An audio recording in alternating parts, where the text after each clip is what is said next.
There comes a moment silent, brutal, liberating, when the soul whispers with the force of thunder, I can no longer carry what does not awaken me.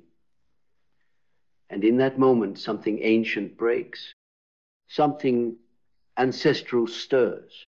You begin to remember what the world tried to make you forget, that your life was never meant to be a museum of pain, a waiting room for validation, or a cage of niceties padded with quiet despair. This is the year of unlearning, the year of returning, the year of becoming. Not the becoming that appeases others, not the one that gains applause or maintains the illusion of harmony. I'm talking about the becoming that shatters illusions. That demands a shedding so deep you feel it in your bones. The becoming that strips you of roles, masks, and inherited guilt until only the fire remains. The fire you were born with. This is the year I outgrow everything that dulls my spirit. And if you're listening, it's your year too. You weren't made for shallow waters. And yet, how often have you kept your truth submerged to keep the peace? How often have you shrunk yourself quieter, smaller, softer, hoping they wouldn't leave, hoping they'd love the version of you that bled herself clean of power? But let me tell you something the world forgot to mention. Anything you have to dilute yourself for is already beneath your destiny. You weren't born to be palatable, you were born to be free. And freedom requires friction. The friction of honesty, the friction of walking away, the friction of letting go of hands that tremble at your growth. Because growth, real growth, isn't graceful. It doesn't look like a wellness retreat or a filtered sunrise. It looks like nights where your silence screams louder than words. It looks like mourning the people you still love, because the path you're on no longer has space for their denial. It looks like standing in a room full of people and realizing you're completely alone, not because you're unworthy of love, but because you finally stopped pretending. And that, my friend, is sacred. Carl Jung once said, the privilege of a lifetime is to become who you truly are. But no one talks about the cost. The cost of that privilege is everything that made you forget. The identities that earned you approval, the loyalties that earned you safety, the self-neglect that earned you temporary belonging. To become who you are, you must betray who you were trained to be. And betrayal in this context is holy. It is not an abandonment of self, but a reclamation, a rebellion against the lie that you must remain bound in order to be loved. So this is the year I burn the bridge to every version of me that stayed quiet to be chosen. The year I walk out of conversations that drain me, rooms that numb me, dynamics that insult my depth. I will no longer translate my spirit into a language that dishonors it. I will no longer call disconnection peace, just because it avoids conflict. I will no longer beg to be seen by eyes that have already made up their mind. Because the truth is, I was never meant to fit where I'm no longer called. And neither were you. Let's speak plainly. There are people, patterns, and paradigms that survive solely on your silence. Systems that depend on your self-abandonment. Relationships that only function when you suppress your knowing. Environments that applaud your dimness because it threatens no one. But what happens when you stop dimming? What happens when you stop playing the good soldier in someone else's war? What happens when you stop sacrificing your essence on the altar of acceptance? What happens is this. You disrupt, and in disrupting, you reclaim. You reclaim time, the hours lost in doubt, in obligation, in performing stability. You reclaim energy, the kind you scattered trying to keep everyone comfortable while your soul withered in the background. You reclaim truth, not the polite version, but the raw, inconvenient kind that sets you on fire and scares those who've built shrines to your past. This isn't the year you become better for them. This is the year you become you unapologetically. Not better, not perfect, real. And real doesn't always smile. Real doesn't always say yes. Real doesn't always show up when summoned. Real walks away. Real outgrows. Real evolves. And if that evolution costs you the proximity of those who only loved your dysfunction, so be it. There's a line. You felt it. That trembling line between who you were and who you're becoming. That edge where you know staying would kill something precious, but leaving terrifies the parts of you still loyal to survival. That's where the soul is reborn, not in comfort, not in logic, but in the raw audacity to say, I deserve more than this, more than over-explaining, more than emotional labor with no reciprocity, more than playing therapist while your own wounds fester in silence, more than being gaslit for wanting depth, more than being made to feel too much, too intense, too inconvenient for people addicted to mediocrity. You are not too much. You're just finally refusing to be less. So let them say you've changed. You have. Let them say you're distant. You are from everything that used to drain you. Let them say you've got an ego now. Maybe. But if protecting your energy, your time, your vision, your truth, if that's ego, then wear it like armor.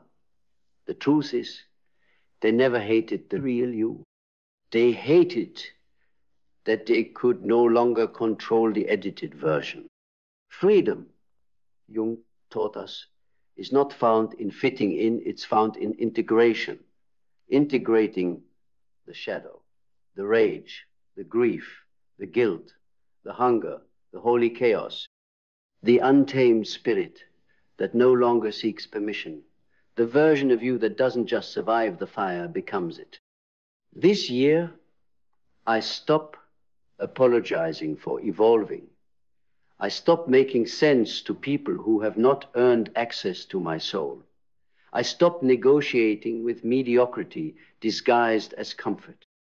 I stop dressing my authenticity in camouflage so as not to offend. This year, I outgrow every mechanism of self-betrayal, not because I'm better than anyone else, but because I finally realize I was never meant to abandon myself to be loved. Love without freedom is possession. Success without peace is performance. Growth without grief is illusion. And I will not be possessed, performed, or pacified any longer. I have work to do, soul work, depth work, work that requires solitude, honesty, and the kind of boundaries that offend the entitled. I will not dim so others can shine. I will not shrink so others feel tall. I will not stay in places my spirit has already outgrown. Because this is the year I remember. I was not born to please. I was born to be. And to be truly, entirely, is the most terrifying, liberating act in a world addicted to the comfort of conformity. To be means you no longer rehearse your identity in mirrors made of other people's expectations. It means you walk into rooms no longer asking, will they like me? But instead wondering, do I even want to be here? That shift, subtle as a breath, is seismic. Because now, the compass isn't their approval, it's your alignment. And alignment demands sacrifice. You will lose people. You will lose versions of yourself that once felt safe. You will lose the illusion that if you're good enough, kind enough, selfless enough, they will love you the way you need. But you will gain something untouchable in return, your own damn soul. Do you understand how sacred that is? In a world that seduces you into performance, you choose presence. In a culture that rewards productivity, you choose peace. In a society that teaches you to monetize your pain, you choose meaning. And that choice, that refusal to turn your life into a commodity, is rebellion. Because here's the truth they don't tell you. You will never be fully free if your joy depends on someone else's permission. You will never be fully alive if your worth is tethered to being chosen by those who can't even choose themselves. And you will never be at peace if your identity is a collage of borrowed beliefs, hand-me-down values, and survival-based behaviors that no longer reflect your essence. So this is the year I grieve, not because I'm weak, but because grief is the proof that I've outgrown the cage. The grief of letting go of friendships rooted in trauma bonding. The grief of stepping away from family members who confuse control with love. The grief of finally seeing myself clearly, without the haze of old narratives distorting my reflection. This grief is not a sign that something's gone wrong. It's a sign that I'm healing, that I'm releasing, that I'm rising. Jung understood this intimately. He taught that until you make the unconscious conscious, it will direct your life, and you will call it fate. Most people don't hate their lives. They hate the silent agreements they've made with mediocrity, with safety, with roles assigned to them before they were old enough to choose. But this year, I rescind every silent contract. I break every unconscious vow. I dissolve every inherited role that never felt like mine. This is the year I stop playing savior. I stop fixing people who benefit from staying broken. I stop trying to be the bridge between chaos and calm. I stop pouring into empty cups hoping they'll one day remember to pour back. No, I'm done bleeding to prove I deserve love. I'm done translating my worth into acts of service for people who only know how to take. Instead, I will become the sanctuary I've always sought. The safe place I tried to build for others, I build it now for me. I will rest without guilt. I will laugh without restraint. I will say no without explanation. I will choose softness without shame. Because this spirit, this inner flame, is no longer available for discount. There's a reason your soul feels restless. It is not depression. It is not anxiety. It is not something to medicate away or silence with screens and schedules. It is a sacred agitation, the holy rebellion of your spirit, saying, I will no longer live as a ghost in my own life. So I listen. I listen to the quiet call to disconnect from what drains me, to leave the jobs that exploit me, to end the conversations that loop endlessly in cycles of nothingness, to refuse to stay emotionally available for those who are spiritually absent. I listen to the truth, even when it breaks my heart, because a broken heart heals, but a silent soul rots. This is not a gentle transformation. This is not aesthetic spirituality. This is not love and light. This is the kind of becoming that scorches earth, that destroys illusions, that fractures comfort so completely you have no choice but to build something real in its place. And real is uncomfortable. Real will make you question everything. It will isolate you from the crowd. It will disturb the people who only knew the version of you that made their egos feel safe. But real will also bring you home to yourself, to your purpose, to the quiet power that doesn't need to shout to be known. Let them misunderstand you. Let them call it a phase. Let them say you've changed. They're not wrong. You have changed. You've evolved. You've awakened. You've remembered. And that remembering is sacred. Because for the first time in years, maybe in your whole life, you are no longer sedating your spirit just to survive the day. No more autopilot, no more sleepwalking, no more pretending. From this moment forward, I choose consciousness.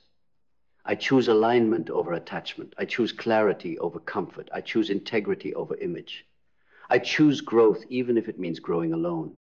Because what I gain in solitude, I carry into every future I dare to build. And yes, there will be moments when the past calls you back, whispering with seductive familiarity, luring you with nostalgia, offering the false comfort of the known. But remember this, nostalgia is a liar.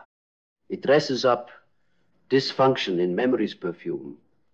It tricks you into thinking the cage was a sanctuary. Do not go back.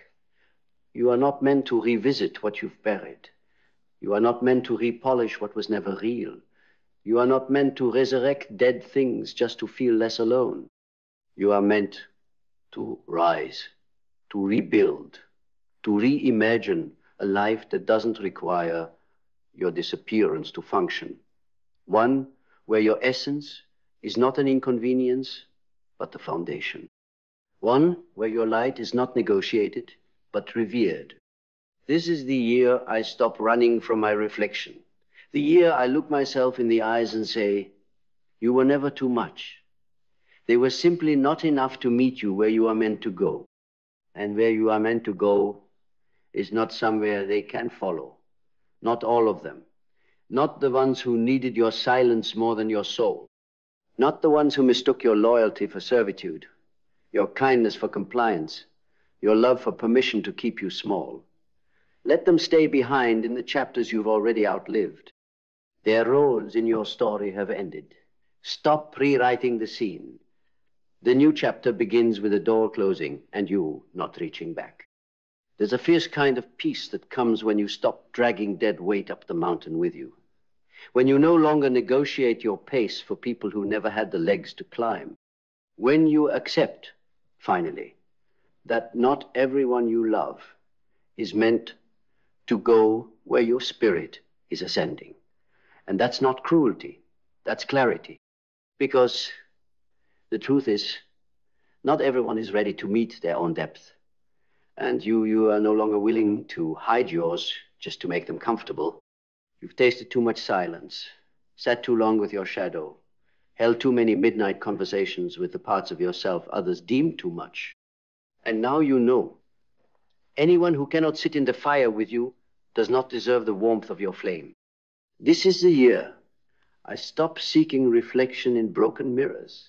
I stop waiting for people to see me through their fog of projection.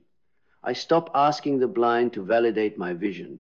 Because this path, this one of raw, radical awakening, is not for the faint of heart. It is for those willing to be misunderstood, misread, mislabeled. It is for those willing to walk alone so they can finally walk in truth.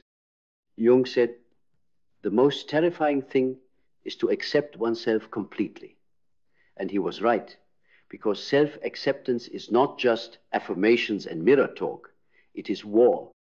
A quiet, relentless war against every narrative that ever told you to hate your reflection, against the shame passed down through generations, against the voices in your head that sound like your parents, your exes, your culture telling you you're not enough unless you're pleasing, producing, perfect. But the war is ending now, because you are choosing to lay down their weapons and pick up your truth. And your truth is this: you are not here to be good, you are here to be whole. Wholeness includes the rage you buried, the grief you dismissed, the dreams you abandoned to fit into someone else's version of success. Wholeness is messy, unfiltered, non-linear. It does not fit into brand deals or social media bios. It is not always marketable, but it is sacred, and it is yours. This is the year I stop performing healing and actually heal. Not for aesthetic, not for applause, but for freedom, for sovereignty, for the sheer audacity of waking up each morning and knowing that I do not owe anyone a version of me that makes them feel safe. Let me be unsafe. Let me be too loud, too fierce, too wild, too knowing. Let me be the one they gossip about because my name tastes like truth in mouths full of denial. Let me be alone, if alone means no longer twisting myself into shapes I was never meant to hold. Because I would rather walk into the wilderness of my own becoming than die slowly in the comfort of their expectations. And that, right there, is the revolution. To choose the wilderness, to choose the path with no map, no guide, no guarantee, just a compass of your inner knowing. To trust that your spirit, unbound and untamed, knows the way. It always has. The world wants to sell you shortcuts, productivity, hacks, 5 steps to success. But becoming is not a process you can package. It is not a linear path you can predict. It is a dance with the unknown, a pilgrimage into the sacred center of your own being. And no one, not your mentors, not your therapists, not even your heroes can walk it for you. This is a year I stop outsourcing my wisdom. I stop asking everyone else what I should do, who I should be, how I should live, because I already know. I've always known. Buried beneath the noise, beneath the programming, beneath the survival, there has always been a voice. Quiet, steady, ancient, mine. And now I listen. Not to the algorithm, not to the crowd, not to the fear, but to the rhythm of my own becoming. The beat that says, you were never meant to fit in. You were meant to expand. So I expand. I expand beyond my old self-concept, beyond the roles I was praised for, beyond the identities that once earned me safety. I expand beyond the version of me that was easy to digest, easy to like, easy to forget, because I'm no longer here to be liked. I am here to be alive, fully, fiercely, finally. This is the year I remember that I am the altar, not the offering, that my life is the ceremony, and I do not need an audience to make it holy, that my becoming does not require consensus, only courage. Let them talk, let them misunderstand, let them go. I will not shrink to be understood by minds that fear freedom. I will not slow down to be followed by feet that fear fire. I will not quiet down to be loved by hearts that have never loved themselves. This is the year I outgrow every single thing that dulls my spirit. Not because I am ungrateful, but because I am finally faithful to the deepest parts of me. Because to be faithful to the deepest parts of me means I must betray the shallow contracts of who I used to be. To be loyal to my spirit means I will no longer negotiate with environments that insult it. This is not bitterness. This is not ego. This is clarity. This is sovereignty. This is the sacred rebellion of a soul remembering its own worth. This is the year I rise from every small version of myself I had to become in order to survive. And I will not apologize for the fire I had to become in the process. No more giving CPR to dead things. No more waiting for closure from people who never had the capacity to offer it. No more explaining, proving, begging, tolerating. No more. This is the year I reclaim the full bandwidth of my spirit, unfiltered, undiluted, and uninterested in fitting into cages decorated with polite conversations and surface-level smiles. This is the year I stop attending to wounds that were never mine to carry. This is the year I bury the guilt that came from being too alive for people who preferred me numb. This is the year I no longer attend performances, where love wears a mask and truth is the price of admission. This is the year I come home, not to a place, but to a self that doesn't need to be managed, manipulated, or made small to be worthy. I am done. Done apologizing for the fire, done shrinking for comfort, done outsourcing my truth, done staying quiet in rooms where my silence is the only thing being applauded. You feel it too, don't you? That pressure in your chest, it's not anxiety. It's your spirit trying to breathe through layers of who you're not anymore. That ache in your gut, that's not doubt. That's your soul screaming for expansion. That tightness in your throat, it's not hesitation. It's every word you've swallowed just to be loved, finally demanding to be spoken. So, speak. Let this be the year you say what you mean. Do what you feel. Live what you know. And if that makes people uncomfortable, let them be uncomfortable. If it makes you alone, let yourself be alone. If it burns down, everything falls, let it all burn. Because what remains after the fire is real. What survives the flames is your essence, your voice, your truth, your sovereignty. And once you've tasted that kind of liberation, no approval will ever be enough again. Let this be the year you rise so far out of the versions of you that kept others safe, they no longer recognize the shape of your presence. Let this be the year you carry yourself like a prayer that doesn't beg but declares. Let this be the year you realize you were never hard to love. You were just too awake for a world addicted to sleep. This is the year you stop waiting for the world to catch up to your soul. This is the year you leave behind the habits, the haunts, the hollow rituals of staying small. This is the year you stop explaining why you're growing. Stop making yourself digestible. Stop apologizing for your clarity. This is the year you set the table for your spirit and finally sit down at it alone, if you must, until those who can meet you there arrive. This is not the end. This is a becoming, and it's loud. It's messy. It's real. It's holy. and is yours. This is the year you outgrow everything that dulls your spirit. Forever.